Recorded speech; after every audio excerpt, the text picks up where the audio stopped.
Seat belt నీకు ప్రమాదాలలో పునర్జన్మనే ఇటుపులో ఉంచి క్షేమంగా నేను ఇంటికి చేర్చురా. ఓవరు స్పీడుతో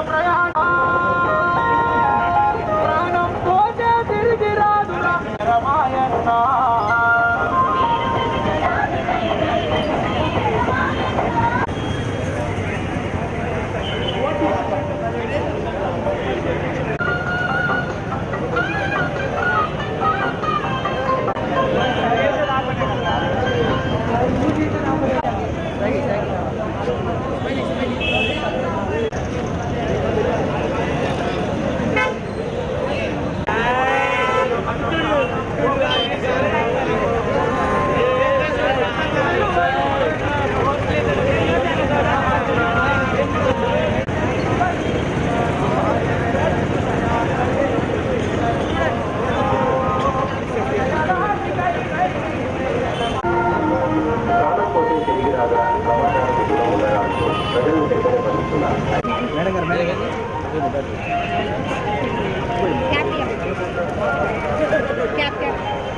రెండు వచ్చినాయా?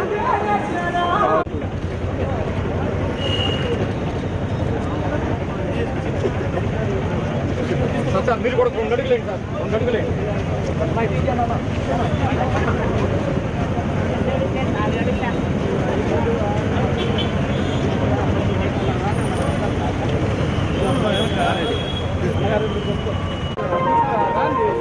ఇంటికాడ మీ కన్న బిడ్డలు ఎప్పుడో ఉంటారు.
ఈరోజు ఒంగోలులో కూడా చేసే ర్యాలీలో అందరికి కూడా ప్రజలకు తెలిసే విధంగా ఈరోజు ఒక కార్యక్రమాన్ని పెట్టడం జరిగింది. ఈరోజు ప్రతిసారి కూడా మనం చెప్తా ఉన్నాం, పోయినసారి కూడా చెప్పాం, ఎవరైనా కూడా టూ వీలర్స్ కానీ డ్రైవ్ చేసేటప్పుడు ఖచ్చితంగా హెల్మెట్ పెట్టుకోండి. అదేవిధంగా డ్రింక్ అండ్ డ్రైవ్ చేసి మీరు ప్రయాణం చేయొద్దు, వెహికల్స్ కానీ డ్రైవ్ చేయొద్దు. ఇవన్నీ కూడా ప్రికాషన్స్ తీసుకోండి. ఎందుకంటే మీకోసం ఒక కుటుంబం ఉంది, ఒక ఫ్యామిలీ ఉంది, వాళ్ళంతా కూడా చూస్తూ ఉంటారనేది కూడా ఈరోజు మేమంతా కూడా చెప్పడం జరిగింది. ఈరోజు పాత గవర్నమెంట్ మాదిరి డ్రగ్స్ కానీ ఇవన్నీ కూడా లేకుండా ఈరోజు మన ప్రభుత్వం వచ్చిన తర్వాత అన్నీ కూడా అవాయిడ్ చేసాం. ఈరోజు డ్రగ్స్ అనేది కూడా ఎక్కడ లేకుండా దాన్ని కూడా ప్రికాషన్స్ తీసుకున్నాం. ఇది ఇప్పుడు దీనికి కావాల్సిన ప్రికాషన్స్ కూడా అన్నీ కూడా తీసుకొని జాగ్రత్తగా మీరంతా కూడా ప్రయాణం చేసేటప్పుడు జాగ్రత్తలు తీసుకోవాలని చెప్పి కూడా మీకు ఈ సందర్భంగా తెలియజేస్తా ఉన్నాం. కాబట్టి ప్రతి ఒక్కరు కూడా ఈరోజు చేసే కార్యక్రమం ప్రతి ఒక్కరికి తెలవాలి.